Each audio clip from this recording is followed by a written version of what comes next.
Вече е около 5 часа и аз все още не съм си свършила работата на компютъра и изобщо не съм ставала.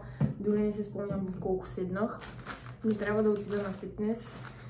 Сега ще оправя набързо, ще отида на фитнес. Това ще се върна, ще хапна нещо и отново сядам. Ще сложа тая лента. Малко разнообразие.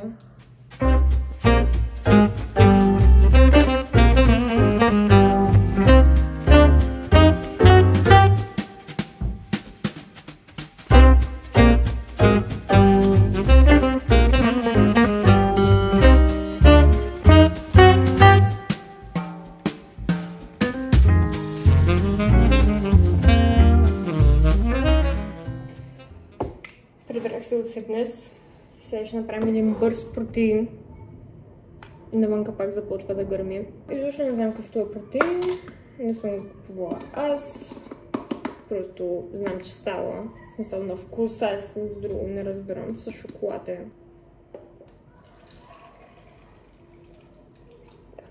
Даже много сложих. Ще сложа още малко. Тук що се изтриха абсолютно всички снимки и абсолютно всички клипове, които имах на телефона и ми се освободиха около 100 гигабайта, което е скандално.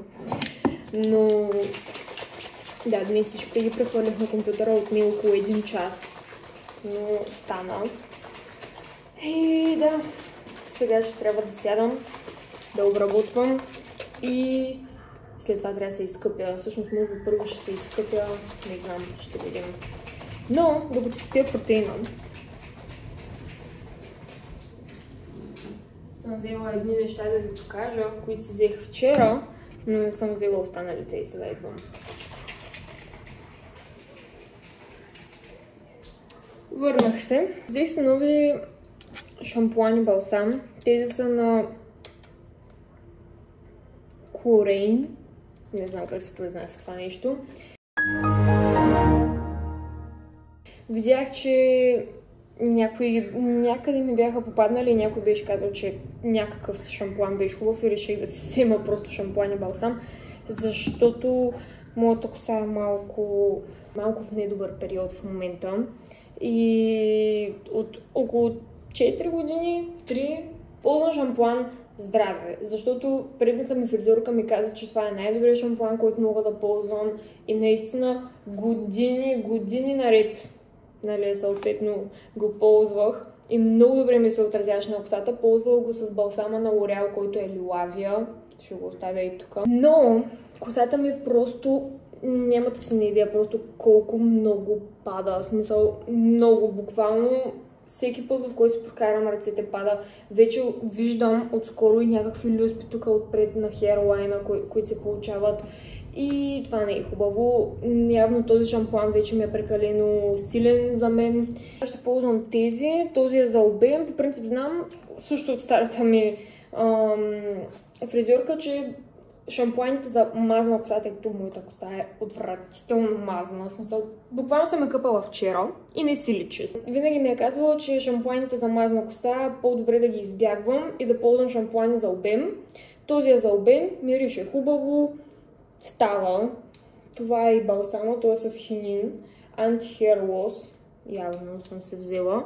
Вчера ги ползвах за първи път и все още ми падаше доста косата, от повече отколкото си искам и отколкото също преди. И може би ще има нужда малко да се понагодя на новите, ще видим. Но да, това са ми малко премежата с косата. Ще ви държа в течение, нали, какво става и какво не. Да, следващото нещо, което си взех е крем с витамин B, C и E на The Inkey List. Такъв крем за през деня, дневен крем си взех, защото мога да свърши. Малко се чудих дали да си го взема, защото той е такъв универсален крем, буквално пише за всички типове кожа и така нататък, а моята кожа също, каква изненада, е изключително мазна, ако не се личи.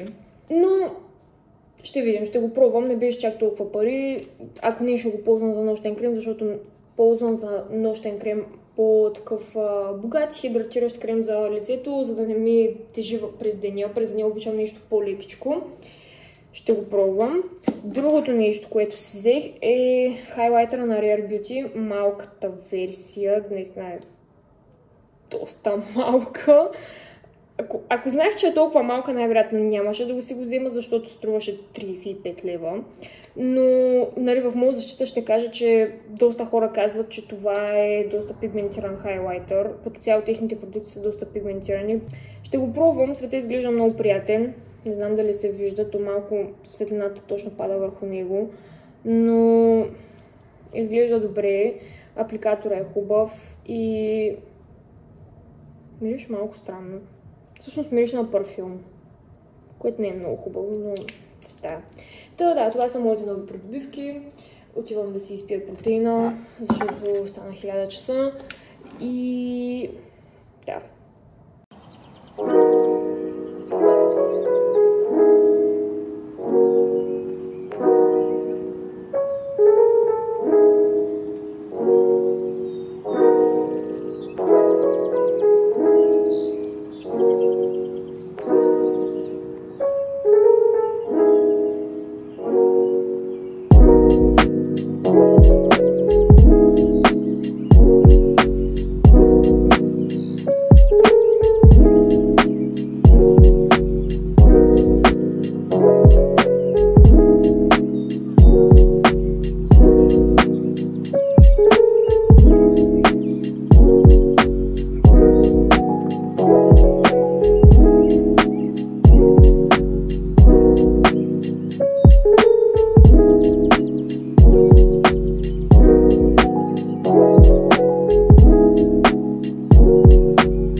После се разтягах, защото вече тренирам почти всеки ден, без събота и неделя. И затова тренирам с 3 упражнения, вместо с 4 или 5. И ми се отразява много добре. Тренировката ми е макс 1 час, повече не стоя. Даже понякога ми остава време малко за разтягане, за нещо такова. Почивам малко повече между сериите. Почивам поне по 2 минути със сигурност, защото преди не правих абсолютно никаква почивка. Сега вече правя задължителната 2 и се усещам много добре. Така че да, ако искате да ви разкажа малко повече за тренировъчната ми програма, ми кажете долу в коментарите и ще обясня всичко. Аз тренирам от супер много години вече и съм променила и съм тренирала по страшно много различни програми, но ще ви кажа моя опит. Така че да. Тук ще си събрах багажа за Бургас, тъй като утре ще заминавам за Бургас. Аз съм оттам, ако не знаете, вече знаете.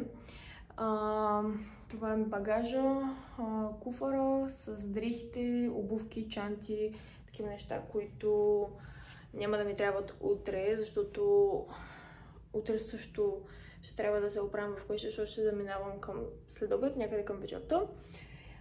Оправих несирите, иначе трябва да прибера някои неща като четки за зъби, гелове. Стана късно. Трябва да сядам да обработвам каква е изненада и трябва да си лягам, защото утре ще трябва да ставам рано.